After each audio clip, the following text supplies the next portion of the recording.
उन्हें प्यास लगी। जब प्यास लगी, उनका एक शिष्य उनके साथ था, आनंद। आनंद से कहा कि आनंद जाइए, पास के झरने से पानी लेकर आओ, मुझे प्यास लगी है।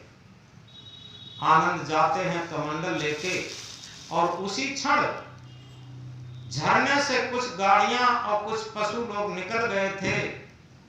झरने का पानी गंदा हो गया था। गंदा पानी देख करके आनंद लौट आए।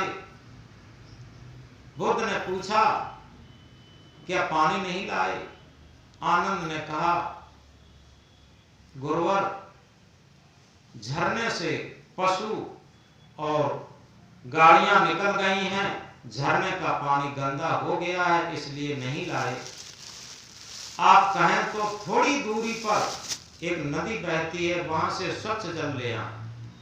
बुद्ध ने कहा, नहीं, उसी झरने का पानी लाओ। आनंद फिर जाते हैं उसी झरने के पास। तब तक कुछ पानी थोड़ा शांत हुआ था, लेकिन पूरा स्वच्छ फिर भी नहीं हुआ। आनंद फिर लौट आए। बुद्ध ने पूछा, क्या पानी नहीं लाए? तो आनंद ने कहा कि वो अभी साफ कहां हुआ था। बुद्ध ने कहा कि जाओ, जब तक पानी साफ न हो तब तक तुम प्रतीक्षा करना, और जब बिल्कुल स्वच्छ जल हो जाए तब पानी लेकर लौटना।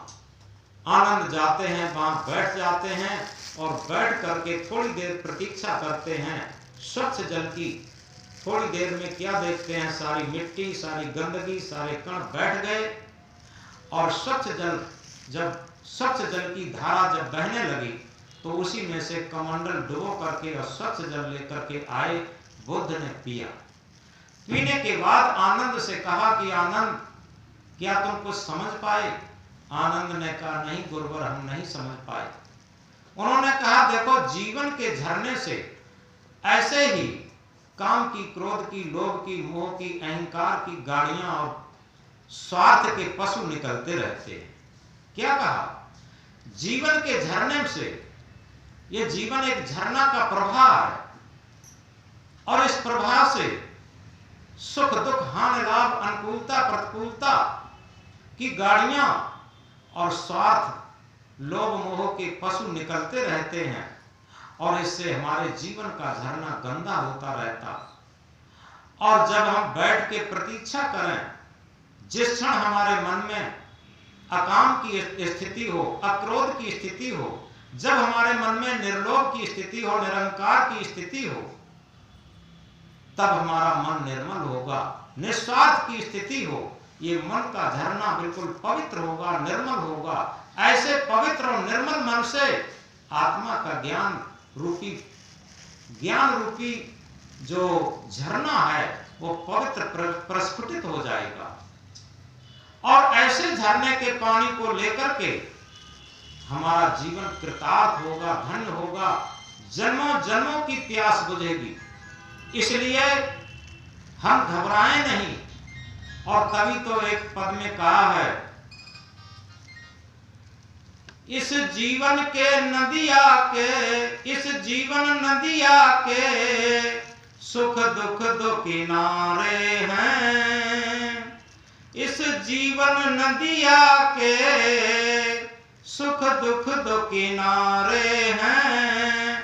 सुख भी तो हमारे हैं, दुख भी तो हमारे हैं। इस जीवन रूपी झरना के, जीवन रूपी नदिया के सुख दुख दो किनारे हैं।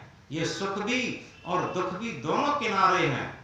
लेकिन यदि हम इस जीवन की नदिया में और सुख दुख किनारों से पार होना चाहते हैं, तटस्थ होना चाहते हैं, न्यूट्रल होना चाहते हैं, तो आध्यात्म विज्ञान को पढ़ना होगा। और वो आध्यात्म विज्ञान क्या है? आत्मा के तल पर जीवन जीने की कला सिखाता। अभी क्या है, हम मन के तल पर जीवन जी रहे। मन के तल पर जीवन जीना क्या है? सुख दुख के झंझावातों में, स्वार्थ के झंझावातों में, विकारों के झंझावातों में, इन्हीं में जीवन रात दिन पटकता रहता। और हम कहते रहते, ऐसा नहीं, गली पटकता रहता। गरीब फिर भी, क्योंकि क्या कहा, तमन्ना दर्द दिल में है तो खिदमत कर फकीरों की, तमन्ना दर्द दिल में है तो खिदमत कर फकीरों की, नहीं वो लाड मिलता है अमीरों के खजानों में।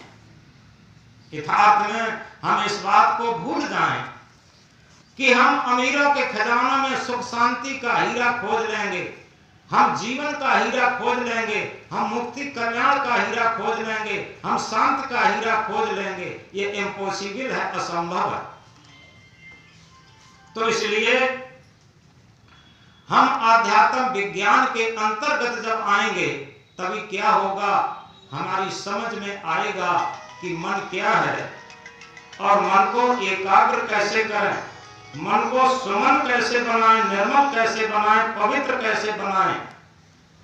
क्योंकि ये संग का बहुत बड़ा मूल्य होता है। एक बात को बड़ी गहराई से समझेंगे, पानी को अगर दूध के संग मिला दें तो पानी दूध बन जाता, पानी को शराब के साथ मिला दें तो पानी शराब बन जाता, पानी को विष के साथ मिला दें तो पानी विष बन जाता, पानी को अमृत के साथ मिला दें तो पानी अमृत बन जाता। संग का बहुत बड़ा मूल्य होता। तो इसीलिए ये कहा है, सत्संग बिना कल्याण नहीं, सत्संग को जांचत है मुनि ज्ञानी, शेर के संग में श्यार आनंदित, पंडित के संग मूर्ख ज्ञानी, मिश्री के संग में बांस की कीमत, दूध के संग बिकावत पानी, गेहूं कहे सुन रे बथुआ, सत्संग प्रभाव लगे तो पानी। हम इस बात को बड़ी गहराई से समझ लें। आदमी कुछ न कर पाए तो कम से कम ये सोचे कि हमें अच्छे संग की जरूरत है। जितना हम अच्छा संग कर लेंगे, और उसे कहते हैं साधु संग। सतगुरु कबीर साहब ने क्या कहा, कबीर संगत साधु की ज्यों गंदी का वास, जो कुछ गंदी दे नहीं तो भी वास सुवास। साधु का संग ऐसा है जैसे सेंट बेचने वाला। कभी सेंट बेचने वाले को देखा, एक छोटे से झोले में सेंट की शीशियां रख के लाता है, और वो बेचने के लिए जब आता है और सेंट बेचने वाले से कुछ हम न लें और वो कुछ न दे, केवल झोला उतार कर रख ले और इसके बाद चल दे, और हम कुछ उससे लें भी ना, कुछ को दे भी ना, तब भी कम से कम सुगंधी तो आ ही जाएगी, सुगंधी तो मिल ही जाएगी। इसी तरीके से साधु की संगत, साधु किसी ड्रेस को नहीं कहते, इस बात को और समझ लेना। साधु कहते हैं गुडमैन को, अच्छा आदमी। जो गुडमैन है, अच्छा आदमी है, निस्वार्थ भाव से जीना जानता है, जो आत्मा के तल पर जीना जानता है, वही साधु है। और जो मन इंद्रियों की गुलामी में जीता है वो साधु नहीं है। साधु ड्रेस को नहीं कहते, साधु कहते हैं अच्छे मन को, पवित्र मन को, निर्मल मन को।